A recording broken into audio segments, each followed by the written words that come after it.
students read lines and sang in the Helen Foley Theater, and Tuesday they filled the dance studio learning choreography as the second part of their audition for this year's musical, Chicago. It's so fun to do Chicago this year. Last year we did Honk, which is the Ugly Duckling story, and it was really fun and light, and Chicago is really classic Broadway. It has a big history, or a big role in musical theater history, and it is still running on Broadway. It's one of the longest running shows ever. Well, one thing I really like to do is I like to record myself reading it and then listen to it back so I can criticize myself and make improvements, because a lot of the time when you're practicing it you can't hear yourself, so recording it really helps me understand what I'm doing wrong and what I could do better. I love engulfing myself in this whole new world with every performance, especially because Chicago, I've never done this kind of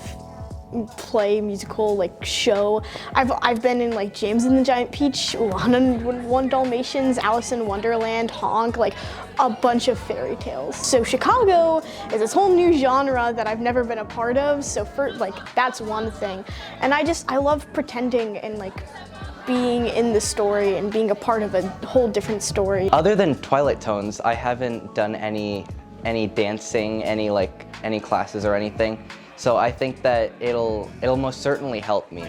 I'm very grateful that I'm able to, that I have that experience. I really like the songs that Billy Flynn performed, and I feel like the songs would fit really well in my vocal range, and I just think it would be really fun. I have a mix of abilities, which is really fun.